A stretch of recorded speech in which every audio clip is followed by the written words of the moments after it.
نحمدہ ونصلی علی رسولہ الکریم اما بعد ابھی آج ہم تھوڑا سا مذاکرہ کریں گے اس عنوان پر کہ مولانا محمد الیاس صاحب رحمۃ اللہ علیہ اور تصوف۔ مولانا الیاس صاحب رحمۃ اللہ علیہ کے احیاء دین کے سلسلے کا ایک بہت ہی طویل جد و جہد ہے، باب ہے کہ جس میں جذبہ حریت بھی ہے اور حمیت دینی بھی ہے، جہد اور قربانیوں کی داستانیں بھی ہیں۔ اور مولانا الیاس رحمۃ اللہ علیہ کی زندگی کے اندر یہ سارا کچھ وہی تھا جو صحابہ کرام رضوان اللہ علیہم اجمعین کی زندگیوں میں ہم دیکھتے ہیں۔ تو ان عظیم ہستیوں نے میدان عمل کو سرگرم رکھنے میں صحابہ کرام کے جیسے ہی جذبات سے حرارت پائی تھی، اور یہ وہ ماحول تھا جس میں مولانا محمد الیاس صاحب رحمۃ اللہ علیہ نے آنکھیں کھولی تھیں۔ اور مولانا الیاس صاحب رحمۃ اللہ علیہ کی جو گھر کے حالات تھے اور جو گھر کا ماحول تھا وہ کیسا پاکیزہ تھا اور کس قدر علمی، دینی اور روحانیت سے بھرا ہوا تھا، تو اس کے بارے میں مولانا ابو الحسن علی ندوی رحمۃ اللہ علیہ نے مولانا الیاس رحمۃ اللہ علیہ اور ان کی دینی دعوت کتاب کے اندر صفحہ نمبر 39 اور 40 پر یہ لکھا ہے کہ مولانا الیاس رحمۃ اللہ علیہ نے جس خاندان میں آنکھیں کھولی وہ خاندان دینداری کا گہوارہ تھا۔ مرد تو مرد، عورتوں کی دینداری، عبادت گزاری، شب بیداری، ذکر و تلاوت کے قصے اور ان کے معمولات اس زمانہ کے پست ہمتوں کے تصور سے بلند ہیں۔ اس وقت گھر کے باہر اور اندر کی مجلسیں اور صحبتیں حضرت سید احمد شہید رحمۃ اللہ علیہ اور حضرت شاہ عبدالعزیز رحمۃ اللہ علیہ کے خاندان کے قصوں اور چرچوں سے گرم تھیں۔ ان بزرگوں کے واقعات مردوں اور عورتوں کی زبانوں پر تھے۔ مائیں اور گھر کی بیٹیاں بچوں سے طوطے مینا کے قصوں کی بجائے یہی روح پرور واقعات اپنے بچوں کو سناتیں۔ تو مولانا ابو الحسن علی ندوی رحمۃ اللہ علیہ یہ فرماتے ہیں کہ مولانا الیاس صاحب رحمۃ اللہ علیہ نے ایک روز مجھ سے فرمایا کہ آپ کو مجھ سے زیادہ سید احمد شہید رحمۃ اللہ علیہ کے حالات کا علم نہیں ہوگا۔ آپ کی کتاب سیرت سید احمد شہید رحمۃ اللہ علیہ سے میری معلومات میں اضافہ نہیں ہوا۔ تو حالانکہ مولانا علی میاں رحمۃ اللہ علیہ نے سیرت سید احمد شہید رحمۃ اللہ علیہ جو کتاب لکھی تھی وہ بہت محنت اور تحقیق اور بہت ہی زیادہ علمی اعتبار سے محنت اور جستجو کر کے لکھی تھی، لیکن مولانا الیاس رحمۃ اللہ علیہ یہ فرما رہے ہیں کہ حضرت آپ کی کتاب پڑھنے سے نا میرے علم کے اندر، میری معلومات کے اندر بالکل کوئی اضافہ نہیں ہوا کہ میں سید احمد شہید رحمۃ اللہ علیہ کی پوری زندگی، ان کی جہاد کی محنت اور ان کی زندگی کے پورے حالات سے آپ کی کتاب لکھنے سے پہلے ہی سے واقف تھا۔ تو اب حضرت مولانا الیاس رحمۃ اللہ علیہ کو اپنے گھر کے ارد گرد کے ماحول میں مجددی اور شاہ ولی اللہ رحمۃ اللہ علیہ اور حضرت سید احمد شہید رحمۃ اللہ علیہ والی فکر اور نظر حاصل ہوئی، اور ان کے جذبات روحانی اور قربانی کی آبیاری ہوئی، اور دین کی حمیت جس نے آگے چل کر منظم شکل اختیار کر لی۔ آپ کی فطرت میں ودیعیت تھی، دینی ماحول اور بزرگوں کے واقعات اور روایات نے اس چنگاری کو ہوا دی۔ اور اب اس کے بعد مولانا الیاس رحمۃ اللہ علیہ اور ان کی دینی دعوت کے اندر یہ لکھا ہے کہ مولانا الیاس رحمۃ اللہ علیہ کا لڑکپن کا زمانہ گنگو میں گزرا۔ اب وہاں کے بارے میں حضرت علی میاں رحمۃ اللہ علیہ فرماتے ہیں کہ گنگو اس وقت صلحاء اور علماء کا مرکز تھا۔ ان کی اور خود حضرت مولانا رشید احمد صاحب رحمۃ اللہ علیہ کی صحبت اور مجالس کی بدولت مولانا محمد الیاس رحمۃ اللہ علیہ کو شب و روز حاصل تھی۔ دینی جذبات کی پرورش نیز دین کی سمجھ اور اس کا سلیقہ پیدا کرنے میں ان کیمیا اثر صحبتوں اور مجالس کو جو دخل ہے وہ اہل نظر سے پوشیدہ نہیں۔ مولانا کی دینی اور روحانی زندگی میں اس ابتدائی ماحول کا فیض برابر شامل رہا۔ انسان کی زندگی میں مقام اور ماحول کا اثر قبول کرنے کا جو بہترین زمانہ ہو سکتا ہے، مولانا محمد الیاس رحمۃ اللہ علیہ کا وہ زمانہ گنگو میں گزرا۔ جب گنگو آئے تو 10-11 سال کے بچے تھے۔ جب 1323 ہجری میں مولانا رشید احمد گنگوہی رحمۃ اللہ علیہ نے وفات پائی تو مولانا الیاس رحمۃ اللہ علیہ 20 سال کے جوان تھے، تو گویا 10 برس کا عرصہ مولانا رشید احمد گنگوہی رحمۃ اللہ علیہ کی صحبت میں گزرا۔ اور اس کے بعد لکھتے ہیں کہ علماء اور صلحاء اور مشائخ کی صحبت ہر دور میں مؤثر رہی ہے۔ انہی صحبتوں سے حرارت ایمانی پیدا ہوتی ہے اور ایمانی تقاضوں کو پورا کرنے کی استعداد اور حوصلہ ملتا ہے۔ گنگو کے اس زمانہ قیام میں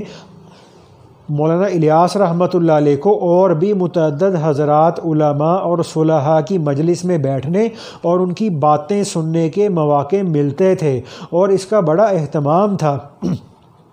تو آپ کے استاد اور آپ کے بھائی مولانا محمد یحییٰ صاحب رحمۃ اللہ علیہ تھے، تو ان کے بارے میں مولانا الیاس رحمۃ اللہ علیہ یہ فرمایا کرتے تھے کہ جب حضرت مولانا رشید احمد گنگوہی رحمۃ اللہ علیہ کے فیض یافتہ اور تعلیم یافتہ علماء یا صلحاء گنگو آتے تو بعض اوقات میرے بڑے بھائی میرا کتابوں کا درس بند کر دیتے اور کہتے تمہارا درس اب یہ ہے کہ تم ان حضرات کی صحبت میں بیٹھو اور ان کی باتیں سنو۔ اور اس کے بعد مولانا ابوالحسن علی ندوی رحمۃ اللہ علیہ اپنی کتاب مولانا محمد الیاس رحمۃ اللہ علیہ اور ان کی دینی دعوت کے اندر یہ لکھتے ہیں کہ اس عرصہ میں دوسرے مشائخ اور مولانا رشید احمد گنگوہی رحمۃ اللہ علیہ کے دوسرے خلفاء سے عقیدت مندی اور صحبت اور استفادہ کا تعلق برابر قائم رہا۔ شاہ عبد الرحیم رائے پوری رحمۃ اللہ علیہ، مولانا محمود حسن صاحب رحمۃ اللہ علیہ اور مولانا اشرف علی صاحب تھانوی رحمۃ اللہ علیہ سے مولانا الیاس رحمۃ اللہ علیہ کا ایسا تعلق تھا کہ فرماتے تھے کہ یہ حضرات میرے جسم و جان میں بسے ہوئے تھے، اور ان حضرات کو بھی مولانا الیاس رحمۃ اللہ علیہ کی امتیازی خصوصیت کی وجہ سے خصوصی محبت اور لحاظ تھا۔ انہی بزرگوں کی صحبت کا نتیجہ تھا کہ طبیعت میں وہ سکینت اور یکسوئی اور مراقبہ کی ایک وہ کیفیت طاری رہتی جو عموماً کسی منتخب شخصیت کے ذریعے بڑے کام سے پہلے ان کی زندگی کا وتیرہ ہوا کرتی ہے۔ تو مولانا ابوالحسن علی ندوی رحمۃ اللہ علیہ لکھتے ہیں کہ گنگو کے قیام کے دوران میں جب مولانا الیاس رحمۃ اللہ علیہ کے شیخ مولانا رشید احمد گنگوہی رحمۃ اللہ علیہ کی وفات ہوئی تو اپنے شیخ کی وفات کے بعد مولانا الیاس صاحب رحمۃ اللہ علیہ پر زیادہ تر خاموشی اور مراقبے کی کیفیت طاری رہتی تھی، شاید سارے دن میں کوئی ایک بات کرتے ہوں۔ تو اب اس بات کو میں ذرا دوبارہ دہرا لیتا ہوں کہ مولانا ابوالحسن علی ندوی رحمۃ اللہ علیہ یہ لکھتے ہیں کہ گنگو کے قیام کے دوران جب مولانا الیاس رحمۃ اللہ علیہ کے پہلے شیخ مولانا رشید احمد گنگوہی رحمۃ اللہ علیہ کا انتقال ہوا تو اپنے شیخ اول کی وفات کے بعد مولانا الیاس رحمۃ اللہ علیہ پر سارا دن خاموشی اور مراقبہ طاری رہتا تھا، شاید سارے دن میں کوئی ایک بات کرتے ہوں۔ پھر فرماتے ہیں نیز اس زمانہ میں نوافل کا بے حد زور تھا، مغرب کے بعد عشاء سے کچھ پہلے تک نوافل میں مشغول رہتے۔ اس وقت مولانا الیاس رحمۃ اللہ علیہ کی عمر 20 سے 25 سال کے درمیان تھی۔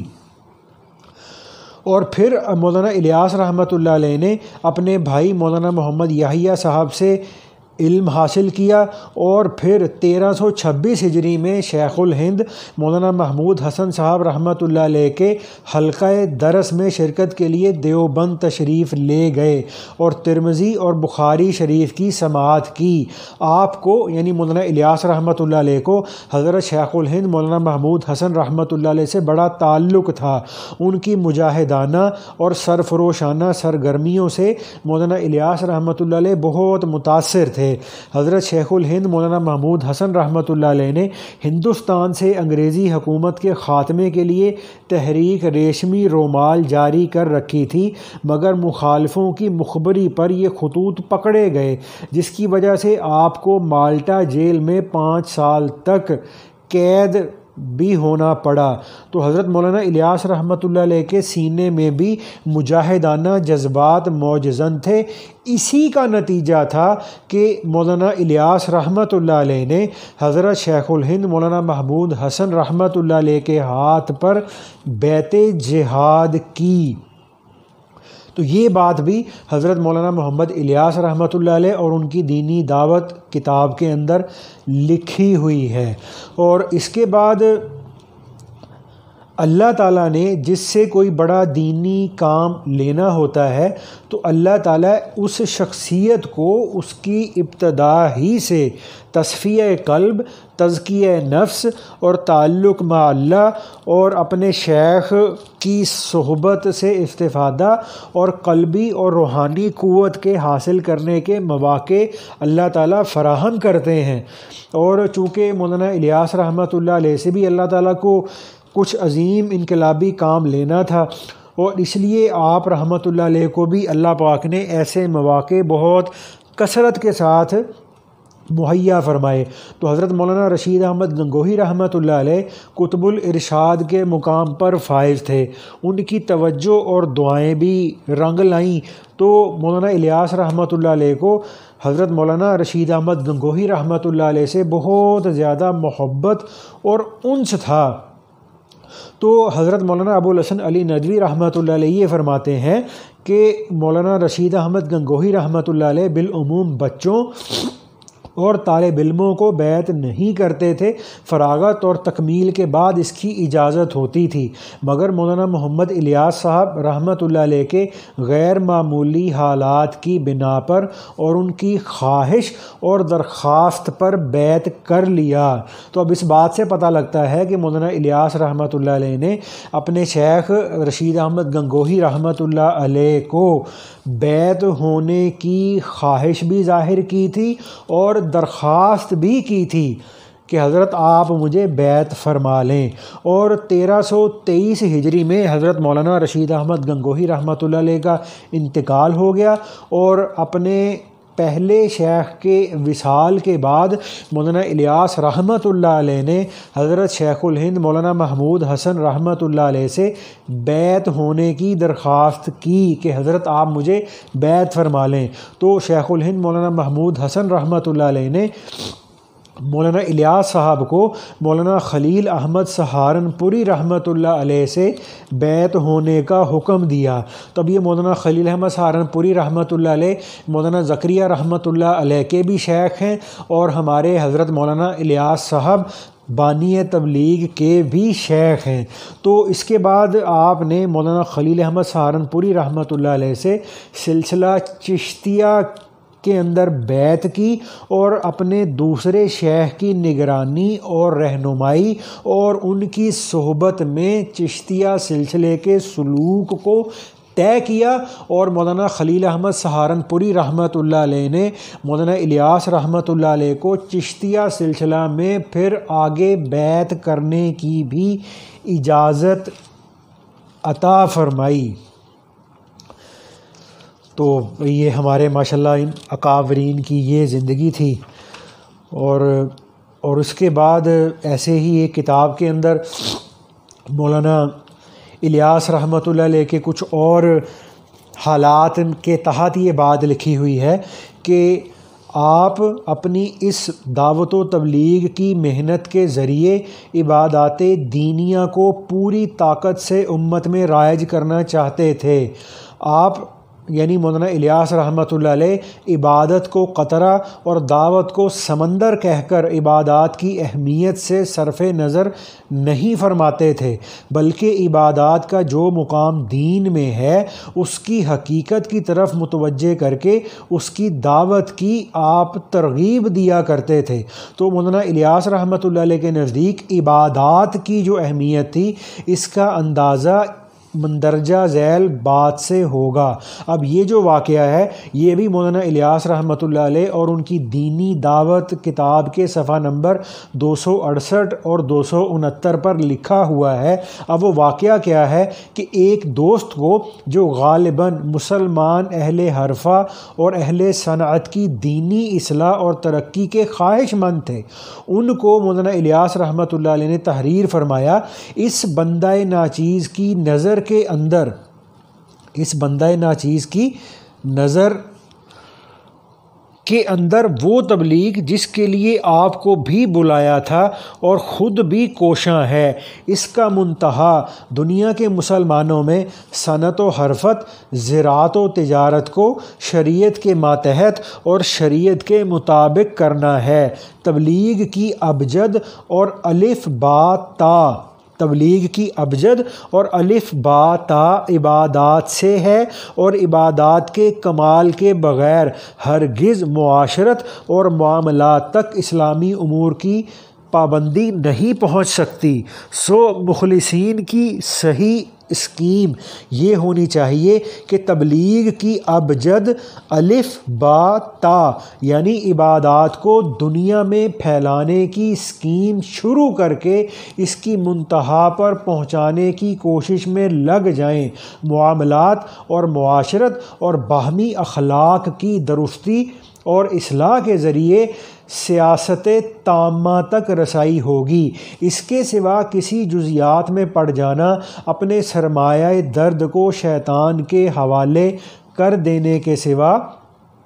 کچھ بھی نہیں ہے۔ اور ایسے ہی مولانا منظور نعمانی صاحب رحمۃ اللہ علیہ کی جو کتاب ہے مولانا الیاس رحمۃ اللہ علیہ کے جو ملفوظات کے متعلق، اس میں آپ رحمۃ اللہ علیہ یہ فرماتے ہیں کہ ہماری تبلیغ میں کام کرنے والوں کو 3 طبقوں میں 3 ہی مقاصد کے لیے خصوصیت سے جانا چاہیے، کہ ہماری تبلیغ میں کام کرنے والوں کو 3 طبقوں میں 3 ہی مقاصد کے لیے خصوصیت سے جانا چاہیے۔ نمبر 1 علماء اور صلحاء کی خدمت میں دین سیکھنے اور دین کے اچھے اثرات لینے کے لیے۔ نمبر 2 اپنے سے کم درجہ کے لوگوں میں دینی باتوں کو پھیلانے کے ذریعے